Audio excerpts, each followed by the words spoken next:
Hello everyone, this is Mukul explain. उम्मीद करता हूं सब एकदम बढ़िया होंगे और आप हमेशा की तरह आप मन लगा के आप अपनी पढ़ाई कर रहे होंगे। और आज की वीडियो में मैं आपको एक्सप्लेन करूंगा रिलेशन फंक्शन का पार्ट 2। पार्ट 1 अपलोड हो चुका है, बहुत ही प्यारे प्यारे सवाल थे पार्ट 1 में। पार्ट 2 भाई जो मैं बनाने आ रहा हूं, इसे एक्सप्लेन जो करने वाला हूं, टिक कर लीजिए, आपके एग्जाम्स में क्वेश्चंस दिखेंगे भाई, बिल्कुल दिखेगा भाई, 100% दिखेगा। आप तैयार करके जाइए, इस बात की गारंटी भाई मैं ले रहा हूं। ठीक है, तगड़ा पार्ट होने वाला। पार्ट 2 तगड़े तरीके से एक्सप्लेन करने वाला हूं इस पार्ट को। ठीक है, क्वेश्चन है हमारे सामने 2020 का, और सवाल आया था 4 नंबर में। इंपॉर्टेंट क्वेश्चन है। सवाल क्या बोल रहा है? Check the relation R in the set R of real numbers. ठीक है, ये जो रिलेशन आर है, बोल रहा है चेक द रिलेशन आर। ये जो रिलेशन आर है, ठीक है, ठीक है, on set R of real number. Basically ये मैं आपको पार्ट 1 में भी बता चुका था कि ये जो नंबर्स होते हैं जैसे a कॉमा बी, ये किससे बिलोंग करेंगे? आपके रियल नंबर से बिलोंग करेंगे। क्लियर है? ठीक है, तब आपसे पूछ रहा है कि इस रिलेशन के बारे में पता करिए कि रिलेशन सिमेट्रिक है या नहीं है। दूसरा आपको दे रखा है ट्रांजिटिव, ट्रांजिटिव के बारे में बताना है। ठीक है, इस तरीके के सवाल भाई साहब बहुत इंपॉर्टेंट रहने वाले होते हैं। इंपॉर्टेंट लगा लेना भाई साहब। 4 नंबर का पका पका सवाल आएगा, 3 नंबर के लड्डू मान ले, कंफर्म पक्को। ठीक है, सवाल देखो, पहला चेक करते हैं सिमेट्रिक। सिमेट्रिक की डेफिनेशन याद करो। सिमेट्रिक की डेफिनेशन होती है उल्टा सीधा। उल्टा सीधा मतलब भैया समझ में नहीं आया। मैंने कि अगर उस रिलेशन आर में 2,3 आ रहा है, जैसे मैंने एग्जांपल 2,3 से समझा है, अगर 2,3 आ रहा है तो उसका उल्टा भी आना चाहिए। ये कहानी किसकी होती है बेटा? सिमेट्रिक की होती है। क्लियर है? हाँ, जैसे मैंने क्या लिया, मैंने एक एलिमेंट लिया 2,3 बिलोंग्स टू आर। क्या 2,3 इसमें होगा? हाँ, हर वो एलिमेंट इसमें होगा जो उसको क्या करेगा, सेटिस्फाई। ठीक है, तो 2,3 लिया और यहां पर एक ही जगह मैंने 2 लिया। मैंने एक ही वैल्यू क्या लिखी? 2 ली। ए इक्वल टू 2 लिया और बी इक्वल टू क्या लिया? 3। इक्वल टू 2 लिया और बी इक्वल टू 3 लिया। ठीक है, तो ये क्या हो जाएगा? 2 और ये क्या हो जाएगा? 3। क्या ये बात सही है? हाँ भैया ये बात सही है। ठीक है, लेकिन बात सुनना, क्या उसका उल्टा होगा? नहीं साहब, 2,3 तो इस रिलेशन में होगा बट 3,2 नहीं होगा। क्यों नहीं होगा? जरा देखो तो सही। 3,2 does not belongs to R. क्यों? क्योंकि जरा देखो यहां पे अब आपने क्या कर दिया, 3 कर दिया और ये क्या कर दिया अभी। क्या ये वाली बात सही है? क्या ये वाला पेयर इस वाले रिलेशन को सेटिस्फाई कर रहा है या नहीं कर रहा है? यही इंपॉर्टेंट बात होती है। ये जो आपके सामने यहां लिखी हुई है भाई, सबसे की पॉइंट यही होता है। अगर आप बिल्कुल आप बने आ रहे हो, पहले पार्ट आपने देखा होगा, बिल्कुल बेसिक बना दिया मैंने आपका वहां से। ठीक है, क्या ये वाली बात सही है? बिल्कुल सही नहीं है। 2,3 तो है बट 3,2 इस रिलेशन आर में नहीं होगा। अर्थात ये जो रिलेशन है आपका सिमेट्रिक छोटे भाई नहीं होने वाला, क्योंकि सिमेट्रिसिटी की डेफिनेशन ये होती है कि अगर कोई एलिमेंट है तो उसका उल्टा भी उसी रिलेशन आर में होना चाहिए, तभी क्या बनेगा? वो सिमेट्रिक बनेगा। ये डेफिनेशन किसकी होती थी? सिमेट्रिक की होती थी, छोटी सी डेफिनेशन। अगर 2,3 इस रिलेशन आर में है तो भाई कुछ भी कर करा के 3,2 उसमें होना चाहिए। ठीक है बात, क्योंकि 3,2 तो है नहीं, इसका मतलब ये जो रिलेशन है आपका सिमेट्रिक नहीं है। ठीक है, अब चेक करते हैं ट्रांजिटिविटी की। देखो मैंने क्या लिया, ट्रांजिटिविटी चेक करने के लिए हम 3 पेयर लेते हैं। जैसे a कोमा बी, याद करो, अगर a कोमा बी उस रिलेशन आर में है एंड b कोमा सी भी है, तब आपका क्या होना चाहिए? a कोमा सी उस रिलेशन आर में होना चाहिए। अगर है तो वो आपका क्या बनेगा? ट्रांजिटिव बनेगा। ठीक है, चलो समझते हैं इसे। ठीक है, यहां से इसे समझते हैं।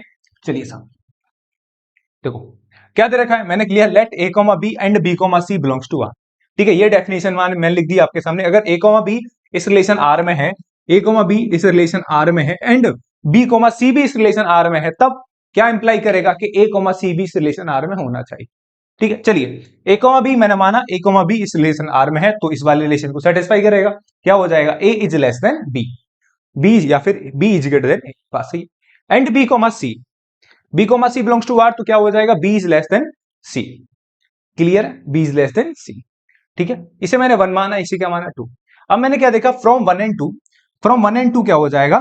1 जो a जो होगा वो c से क्या हो जाएगा? छोटा। बात जमी नहीं भैया। मैंने क्यों नहीं जमी? मैं एग्जांपल देता हूं। मैंने बोला, अब सुनना, a जो है, b जो है a से छोटा है, सॉरी b जो है a से बड़ा है। सुनना मेरी बात और से, b जो है a से बड़ा है और जो c जो है वो b से बड़ा है। दोबारा रिपीट कर रहा हूं भाई, गौर से सुन ले, पट्ट सीना आ जाएगा समझ में। देख, b जो है a से बड़ा है और जो c जो है वो b से बड़ा है, तो इसका मतलब 100% जो c होगा वो 100% a से बड़ा होगा या नहीं होगा? जरा सोच। b a से बड़ा और बी ए से बड़ा और सी बी से बड़ा, अर्थात जो 100% जो सी ए होगा वो सी से क्या होगा छोटा, या जो सी होगा बेटा वो किससे बड़ा होगा, ए से क्या होगा बड़ा। ठीक है, तो 100% जो सी होगा वो ए से क्या होगा बड़ा। दैट इंप्लाइज ए कॉमा सी, देखो ना ये ए कॉमा सी इस रिलेशन आर में होगा, अर्थात इसका मतलब ये रिलेशन आपका क्या हो जाएगा बेटा, ट्रांजिटिव हो जाएगा। ठीक है, यही हमें क्या करना था, चेक करना था। सवाल बहुत इंपॉर्टेंट है भाई, मार्क कर लीजिए, सवाल आपके आने वाले हैं। ठीक है, सवाल समझ में आया होगा उम्मीद करता हूं। नेक्स्ट क्वेश्चन की तरफ चलते हैं बेटा, नेक्स्ट क्वेश्चन की तरफ चलते हैं। अगला क्वेश्चन आपका देखा 2020 का, 4 नंबर में आया था, 2020 में आया था सवाल। साहब सवाल देखो, सवाल है check the relation R on the set. एक सेट देके गया आपको 1 2 3 4 5 6, ठीक है, और आपको एक रिलेशन डिफाइंड कर रखा है कि जो y है, ये जो y है वो किससे डिविजिबल है, x से डिविजिबल है। तब आप इस रिलेशन r के बारे में बताना है कि भाई साहब ये रिलेशन सिमेट्रिक होगा या नहीं होगा, ट्रांजिटिव होगा या नहीं होगा, इसके बारे में बताना है। फटाफट से आते हैं सिमेट्रिक पे। देखो साहब 2,6 लिया, x की वैल्यू 2 ली मैंने और y की वैल्यू क्या ली 6, x इक्वल टू 2 लिया और बेटा मैंने y इक्वल टू क्या लिया 6। ठीक है, तो यहां से कितना आ जाएगा, 2,6 बिलोंग्स टू आर। हाँ बिल्कुल सही बात है, जो 6 है वो 2 से क्या होता है डिविजिबल, बट भाई 6,2 does not belongs to R. 6 जो होगा वो 2 से क्या होगा इसके अकॉर्डिंग डिविजिबल। ठीक है, क्योंकि x, y अकॉर्डिंग देखोगे तो y जो है, जो 6 है वो 2 से क्या हो रहा है डिविजिबल, सही बात है। बट इसका उल्टा करोगे तो इसका उल्टा 2 नहीं होगा। ठीक है, 2 जो है 6 से डिवाइड नहीं होगा, इसका मतलब ये रिलेशन आपका सिमेट्रिक नहीं है। ठीक है, उल्टा पुल्टा एक समान होना चाहिए सिमेट्रिक के लिए। ठीक है, अब आते हैं ट्रांजिटिव पे। ट्रांजिटिव के लिए डेफिनेशन क्या होती है, अगर मैं बोलूं x, y आर में है एंड y, z भी आर में है, तब आपका x, z भी होना चाहिए उस रिलेशन आर में। ठीक है, एक एग्जांपल के थ्रू समझते हैं। देखो 2 इज डिविजिबल बाई 1, हाँ सही बात है भाई, तो दो जो होता है बेटा वो 1 से क्या होता है डिविजिबल होता है, तो आप क्या लिखोगे 1,2 बिलोंग्स टू आर। फिर देखोगे एंड 4 इज डिविजिबल बाई 2, बिल्कुल सही बात है। 2,4 मतलब 4 इज डिविजिबल बाई 2, सही बात। देखो 1,2 बिलोंग्स टू आर, हाँ सही बात है, 1,2 इसमें होगा क्योंकि 2 इज डिविजिबल बाई 1 एंड 2,4 सही बात है, 4 is divisible by 2 belongs to R. ये दोनों रिलेशन आर में है, क्या 1,4 होगा, हाँ भैया 100% होगा 1,4 मतलब 4 इज डिविजिबल बाई 1, तो 1,4 भी उस रिलेशन आर में होगा। सो ये आपका जो रिलेशन है बेटा ट्रांजिटिव होगा। ठीक है, इस तरीके के क्वेश्चन है। मैं तो बोलता हूं हमेशा बच्चों से, ये सबसे सिंपल चैप्टर होता है, जो दिख रहा है ना वो अच्छे से चेक कर लो। ठीक है, आपको पेपर में खुद ही पता लग जाएगा इस सवाल का आंसर एकदम करेक्ट निकला है आपका। और लैंग्वेज भी बिल्कुल सेम है भाई, आप अपने मन में आ रहा है लैंग्वेज सही लिखो, बस लैंग्वेज सही होनी चाहिए। आपकी और मेरी लैंग्वेज पेपर में हो सके मैच करे या ना करे कोई फर्क नहीं पड़ेगा, लेकिन जो आप लिख रहे हो, जो आपकी बात का सेंस होना चाहिए वो एकदम करेक्ट होना चाहिए। आपको एग्जाम में नंबर देखे जाएगा बड़े प्यार से भाई, तैयार कर लेना, सवाल दिखेगा बेटा। ठीक है, उम्मीद करता हूं सवाल समझ में आया होगा अच्छे तरीके से। नेक्स्ट क्वेश्चन की तरफ चलते हैं बेटा, नेक्स्ट क्वेश्चन की तरफ चलते हैं। अगला क्वेश्चन दे रखा है बोर्ड एग्जाम 2019 का, सवाल दे रखा है एक सेट है जिसके एलिमेंट दे रखे हैं 1 2 3 4 5 6 और रिलेशन आर के दे रखा है a, b is such that b equal to a+1। तब आपको चेक करना है क्या ये रिलेशन रिफ्लेक्सिव होगा या नहीं होगा, सिमेट्रिक होगा या नहीं होगा, ट्रांजिटिव होगा या नहीं होगा। ये बात क्लियर है कि जो a और b होंगे वो सेट a से बिलोंग करेंगे। और सबसे की पॉइंट जो होता है इस रिलेशन का वो ये होता है कि जो रिलेशन है वो क्या है, b इक्वल टू a+1। ठीक है, तो आपने एक काम करा, a की वैल्यू 1 ली, a की वैल्यू 1 लोगे तो b बराबर क्या आएगा 2 आ जाएगा। तो जब a1 लोगे तो b2 आएगा, a2 लोगे तो b3 आएगा, जब a की वैल्यू 3 लोगे तो b4 आएगा, जब a की वैल्यू 4 लोगे तो बेटा b5 आएगा, जब a की वैल्यू 5 लोगे तो b6 आएगा। लेकिन आप जब a की वैल्यू 6 लोगे तो b बराबर क्या आएगा 7। लेकिन क्या इस सेट a में 7 है, नहीं है, क्योंकि आपको पता है कि जो एलिमेंट a, b है वो किस सेट से आएंगे, इस सेट a से ही आएंगे। बात क्लियर है बेटा, हाँ। तो 7 आपका इसमें है नहीं, तो जो आपका रिलेशन होगा वो ये बनेगा। ठीक है, जो रिलेशन आर होगा वो ये बनेगा इसके अकॉर्डिंग। ठीक है बेटा, चलो भाई अब देखते हैं बेटा ये अब चेक करते हैं ये जो रिलेशन रिफ्लेक्सिव है क्या नहीं है। साफ दूर दूर तक रिफ्लेक्सिव नहीं है, कोई दिक्कत नहीं है बेटे। क्या रिफ्लेक्सिव है क्या ये? नहीं है बेटा, ये रिफ्लेक्सिव नहीं है। क्यों? Clearly so a, a reflexive के लिए क्या होने सेम वाले पॉइंट आने चाहिए। क्या आ रहे हैं? नहीं आ रहे भैया, क्या मजाक कर रहे हो, ये सवाल तो रिफ्लेक्सिव है ही नहीं भैया, क्योंकि 1, 1, 2, 2, 3, ऐसे एलिमेंट दिखने चाहिए होते हैं रिफ्लेक्सिव में, कोई नहीं दिख रहा भैया, तो रिफ्लेक्सिव होगा भैया, कतई नहीं होगा। अब चेक करते हैं सिमेट्रिक। क्या मजाक है भैया, क्लियरली 1, 2 तो है बट 2, 1 इस रिलेशन आर में है नहीं, तो इसका मतलब ये आपका सिमेट्रिक नहीं होगा। Hence this relation is not symmetric, क्योंकि उल्टा भी उसका होना चाहिए सिमेट्रिक के लिए। अब चेक करते हैं ट्रांजिटिव। ट्रांजिटिव के लिए मैंने काम करा, 1,2 इस रिलेशन आर में है, हाँ भैया है, एंड 2,3 है, हाँ भैया है। क्या तेरे को 1,3 इसमें दिख रहा है? ना दिख रहा, नहीं दिख रहा, तो इसका मतलब है क्या ट्रांजिटिव होगा? भैया नहीं होगा, इतनी सी बात है। 1,2 इस रिलेशन में आर में है एंड 2,3 भी इस रिलेशन आर में है, but 1,3 does not belongs to this relation. इसका मतलब भाई ये आपका रिलेशन ट्रांजिटिव भी नहीं होगा, मतलब ये रिलेशन कुछ नहीं है, ना रिफ्लेक्सिव है, ना ट्रांजिटिव है, ना सिमेट्रिक है भाई। ठीक है, उम्मीद करता हूं एक्सप्लेनेशन आपको बड़ा प्यारा लगा होगा। नेक्स्ट क्वेश्चन की तरफ चलते हैं बेटा।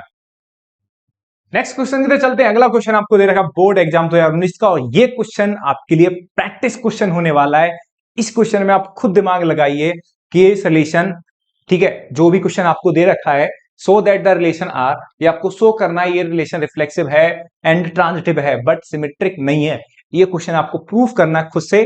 ठीक है, अगर इस क्वेश्चन में डाउट हो तो प्लीज कमेंट सेक्शन में डाल देना, मैं आगे आने वाले पार्ट के रिलेशन एंड फंक्शन में ये वाला क्वेश्चन जरूर करा दूंगा। ठीक है, आप कमेंट सेक्शन में डाल दोगे तो 100% इसका सॉल्यूशन मैं करा ही दूंगा।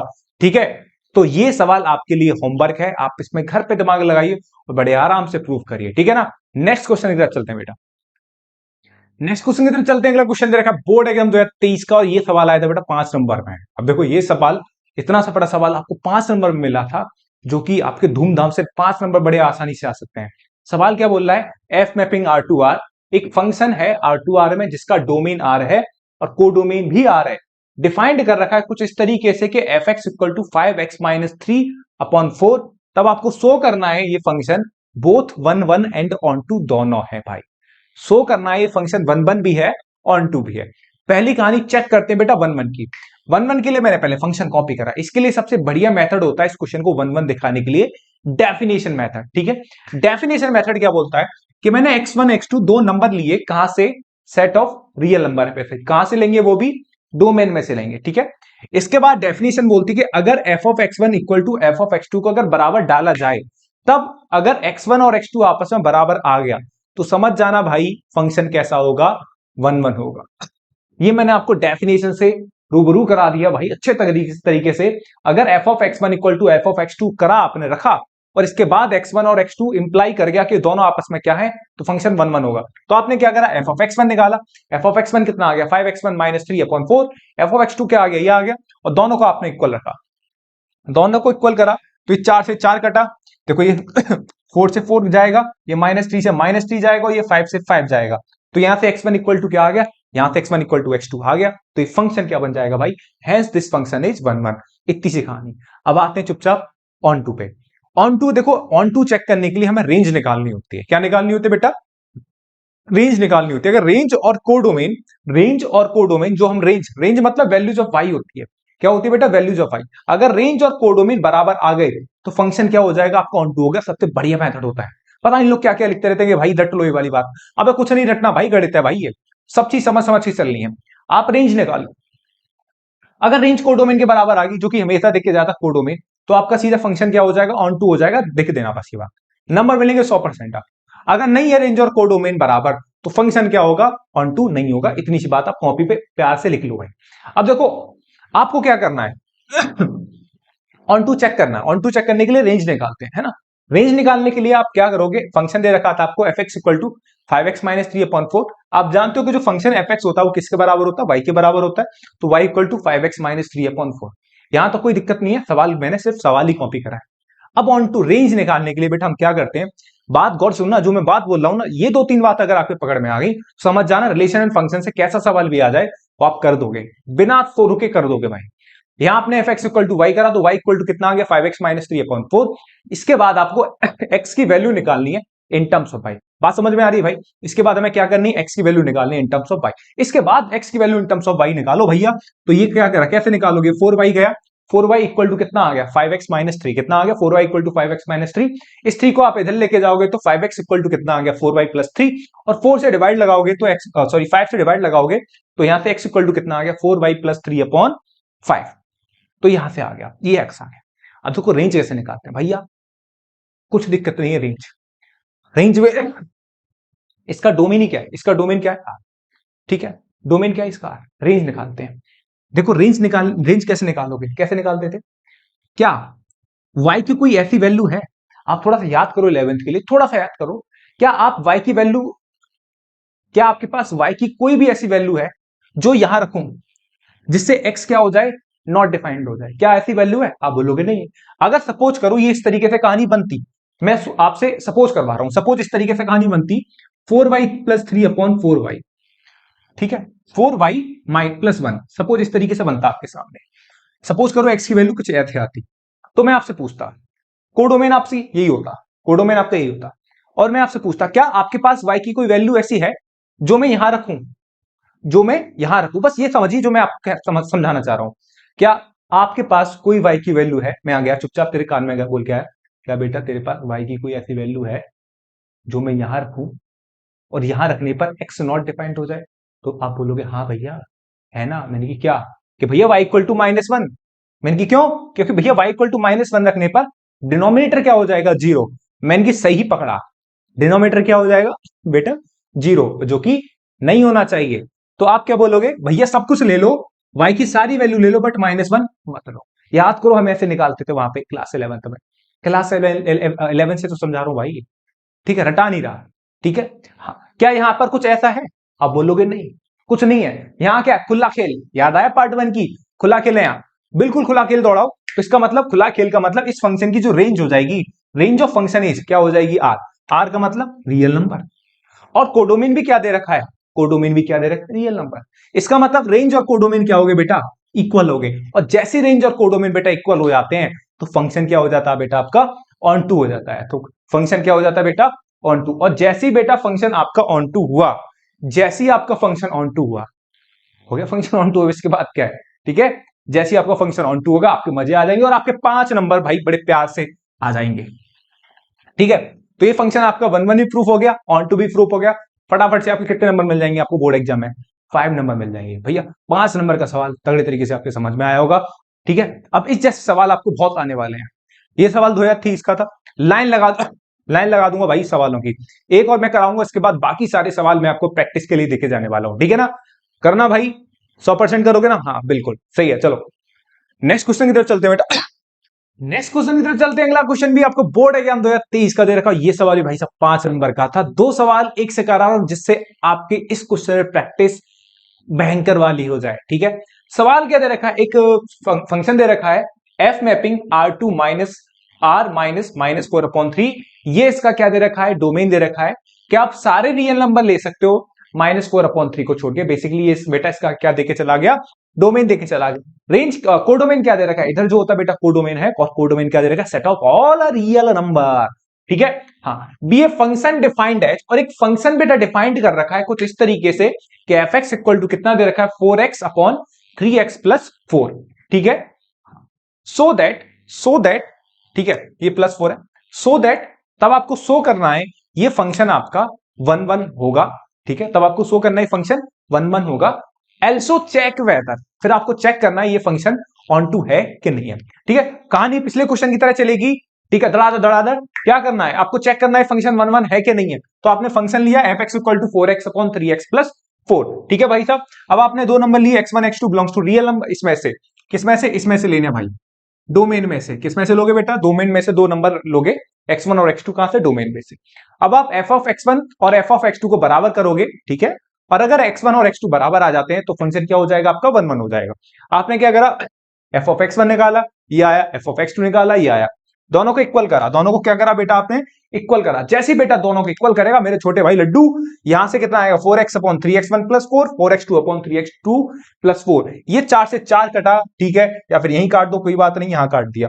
अब ये x1 का अंदर मल्टीप्लाई करोगे तो x1 ये आ जाएगा, तो बेटा ये भी आपस में कैंसिल आउट हो जाएगा, और यहां 4 से 4 आपस में कैंसिल आउट हो जाएगा। तो बेटा यहां से क्या आ जाएगा, x1 = x2। इसका मतलब फंक्शन क्या हो जाएगा मेरे छोटे भाई लड्डू, क्या हो गया, on, hence this function is 1 1। क्या हो जाएगा, हेंस दिस फंक्शन इज 1 1। तो ये क्या प्रूफ हो गया, फंक्शन आपका 1 1 हो गया। अब चेक करते हैं ऑन टू, ठीक है। अब देखो मैं सबसे बेहतरीन तरीका बता रहा हूं आपको भाई। अब चेक करते हैं onto. Onto check करने के लिए काम करो, f(x) आपको इस फंक्शन के बराबर दे रखा है, और आप जानते हो जो f(x) होता है बेटा, छोटे f(x) जो होता है मेरे बेटा किसके बराबर होता है, बता जल्दी से भाई, अब बताता नहीं बताता। f(x) किसके बराबर होता है, y के इक्वल होता है। f(x) किसके बराबर, y बराबर कितना हो जाएगा, 4x/3x + 4, ठीक है। 4x/3x+4 छोटे भाई, यहां से क्रॉस मल्टीप्लाई करोगे, यहां से हमें देखो पिछले सवाल में बताया था, यहां भी बता रहा हूं, ऑन टू चेक करने के लिए आप रेंज निकालते हो। तो रेंज निकालने के लिए सारा प्रोसेस किया जा रहा है, ये सारा प्रोसेस रेंज निकालने के लिए किया जा रहा है, y = 4x/3x+4। ठीक है, तो रेंज निकालने के लिए काम करते हैं, x की वैल्यू निकालते हैं इन टर्म्स ऑफ y। तो क्या करेंगे, क्रॉस मल्टीप्लाई करा 3xy + 4y = 4x हो गया। अब एक काम करा, इस 3xy को उधर ले गया, इस 3xy को उधर लेके गया, तो कितना बचा 4x - 3xy। यहां से क्या कॉमन आ जाएगा, यहां से x कॉमन आ जाएगा, तो कितना बचेगा 4 - 3y। लेफ्ट साइड यहां चल रहा था, मैंने ऐसे लिख दिया 4y, कोई फर्क नहीं पड़ेगा। तो x की वैल्यू कितनी आ गई 4y/4 - 3y। अब एक बात बताओ, ये x की वैल्यू आ गई, इससे आगे मैं समझाता हूं आपको। जैसे लास्ट सवाल, अब मैं आपसे बोलता हूं इस फंक्शन की कोडोमेन क्या है, r। ठीक है, हाँ, कोडोमेन तो गिवन होती है क्वेश्चन में, जो कि r दे रखी है। अब निकालते हैं इसकी रेंज। रेंज क्या होगी, रेंज होगी बेटा, क्या कोई y की वैल्यू है आपके पास ऐसी, जो मैं यहां पुट करूं और जहां पर x क्या हो जाए, नॉट डिफाइंड। आप बोलोगे है भैया, कौन सी, देखो भैया y = 4/3 डाल, 4/3 क्यों भैया, डाल के देखो, अगर आप यहां पे 4/3 डालोगे, रफ काम कर दूं, यहां पे रफ काम कर रहा हूं भाई, यहां 4y डालोगे, नीचे डिनोमिनेटर में देखो, डिनोमिनेटर में यहां डालोगे, तो 3 × 4y, ये 3 से 3 क्या हो गया बेटा, कैंसिल आउट, तो कितना आ गया 4y/4 - 4। मतलब y = 4/3 रखने पर डिनोमिनेटर क्या हो रहा है, 0। क्या हो रहा है बेटा, डिनोमिनेटर क्या हो रहा है, 0। मतलब y की वैल्यू 4/3 रखने पर डिनोमिनेटर क्या हो रहा है, 0।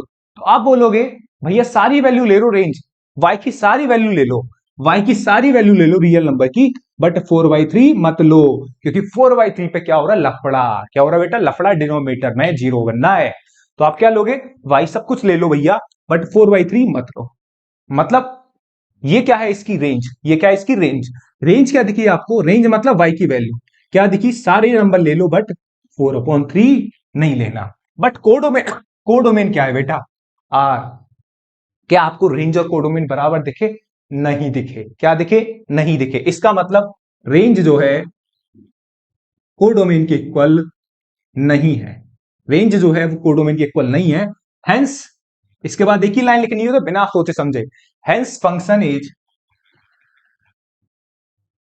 As not onto. ठीक है, अतः ये फंक्शन आपका ऑन टू नहीं है। अभी 5 नंबर का क्वेश्चन था, समझाने में टाइम तो लगेगा, और ऐसे 2 सवाल मैं आपको देके जाऊंगा, और आपको चेक करने हैं वो फंक्शन 1 है कि नहीं है, ऑन टू है कि नहीं है। सारे क्वेश्चन बोर्ड एग्जाम के देने वाला हूं। ये वाला कंसेप्ट थोड़ा दम लगा के सीखिए। ठीक है, कैसे हमने निकाला, लास्ट क्वेश्चन में जो मैंने आपको समझाया, कोई लफड़ा नहीं था, वहां पे कोई y डिनोमीटर में नहीं था, तो वहां पे रेंज क्या निकल के आ गई थी, r। लेकिन यहां एक y की वैल्यू 4/3 ऐसी है जहां पर डिनोमीटर क्या हो रहा है, 0। ये चेक करना पड़ेगा पेपर में। अगर ये चेक करना सीखे ना, ऑन टू भाई दुनिया समझाते समझाते परेशान हो जाती है भाई, रटाती के बेटा ये कर ले, रट मत भाई, चेक कर, देखना है, सोचना है, समझना है, क्या y की कोई वैल्यू ऐसी है जहां पर डिनोमिनेटर 0 हो रहा है। अगर है तो हटा दे। ठीक है, हटाने के बाद रेंज और कोडोमेन बराबर नहीं है, 100% मजे कर भाई, फंक्शन 1 ऑन टू नहीं होगा। इतनी सी बात समझनी है भाई आपको। ठीक है, बस जैसे पिछले सवाल में नहीं था। उम्मीद करता हूं ये सवाल तगड़े तरीके से समझ में आया होगा। नेक्स्ट क्वेश्चन की तरफ चलते हैं, और अगले क्वेश्चन आपके लिए प्रैक्टिस वाले क्वेश्चन होने वाले हैं। ठीक है, चलिए साहब, 2 क्वेश्चन आपके लिए लेके आया हूं बोर्ड एग्जाम के। ठीक है, 2014 और 2013 के सवाल, ये दोनों क्वेश्चन बोर्ड में एग्जाम में आ चुके हैं। और देखो आप, यकीन देखो, वो लास्ट क्वेश्चन जो कराया था मैंने 2023 के थे, दोनों सवाल बिल्कुल 1 to 1 मैच कर रहे हैं 10 साल पहले के क्वेश्चन से। हमेशा इसलिए बोलता हूं कि PYQ लगाना बहुत जरूरी होता है। आपको किसी भी एग्जाम को आप टारगेट कर रहे हो तो उसके PYQ लगाना बेटा बहुत जरूरी होता है। ठीक है, आपको 2 सवाल दे रखे हैं। एक सवाल आपको दे रखा है जहां पर डोमेन दे रखा है f such that r-3 r-1, तो ये आपको डोमेन दे रखा है, ये आपका कोडोमेन दे रखा है। कंसीडर द फंक्शन, ये आपको फंक्शन दे रखा है fx = x-2/x-3। तब आपको शो करना है ये फंक्शन आपका बाइजेक्टिव होगा। तब आपको शो करना है फंक्शन क्या होगा, बाइजेक्टिव। बाइजेक्टिव का मतलब क्या होता है बेटा, बाइजेक्टिव का मतलब होता है ये फंक्शन क्या होगा, 1 ऑन 2 होगा। ठीक है, पहला सवाल आपके लिए ये रहा प्रैक्टिस सवाल। दूसरा सवाल दे रखा सो दैट द फंक्शन, ये डोमेन दे रखा है, ये कोडोमेन दे गया। डिफाइंड एज, ये फंक्शन आपको डिफाइंड दे रखा है, डिफाइंड कर रखा है फंक्शन 4x + 3/6x - 4। तब ये क्वेश्चन प्रूफ करना है बेटा, ये फंक्शन 1 ऑन 2 दोनों होगा। दोनों क्वेश्चन आपके लिए प्रैक्टिस क्वेश्चन होने वाले हैं। एज इट इज वैसे ही करना है जैसे मैंने लास्ट के दोनों सवाल कराए हैं। इंपॉर्टेंट, मार्क कर लीजिए इन क्वेश्चंस पे, जरूर आपको क्वेश्चन दिखेंगे 101%। ठीक है, उम्मीद करता हूं ये आपकी वीडियो बहुत आपके लिए लाभदायक रही होगी। ठीक है, और आपके ये वीडियो काम आने वाली आपके बोर्ड एग्जाम में। ठीक है ना, उम्मीद करता हूं तगड़ा मैंने एक्सप्लेनेशन दिया होगा आपको। ठीक है, अच्छे तरीके से आपको बातें समझ में आई होंगी। ठीक है बेटा, और इन दी एंड खेलते रहिए, मुस्कुराते रहिए, और ढंग से आप जितना हो सकता है बेटे मजे करते रहिए और पढ़ाई भी करते रहिए। ठीक है, मन लगा के आप अपनी पढ़ाई कीजिए। ठीक है, और बेटा छोटी सी बात, अभी तक अगर आपने चैनल सब्सक्राइब नहीं करा, छोटे भाई प्लीज चैनल सब्सक्राइब कर लो, और ज्यादा से ज्यादा स्टूडेंट तो क्या करना है बेटा, शेयर करना है। आग लगानी है भाई बोर्ड एग्जाम में इस बार तगड़े तरीके से, ऐसी आग लगाएंगे कि भाई साहब लगे कि हाँ एक फ्री कंटेंट मिला, और वाकई वो इतना यूजफुल था और इतना इंपैक्टफुल कंटेंट था कि उससे हमारे बोर्ड एग्जाम में एक मतलब एक सिंपल और एक क्रिस्पी कंटेंट मिला हमें। ठीक है, ज्यादा नहीं भाग, कम कंटेंट, इफेक्टिव कंटेंट मिला। ठीक है, वही उसी में काम कर रहा हूं मैं, पीवाईक्यू को वो ही क्वेश्चन करा रहा हूं जो इंपॉर्टेंट है, और सारे क्वेश्चंस मैं आपके लिए लेके आ रहा हूं भैया। ठीक है, उम्मीद करता हूं तगड़ा आपका रहा होगा भी ये सेशन। ठीक है, नेक्स्ट वीडियो में मिलते हैं इसके पार्ट 3 में। थैंक यू बेटा।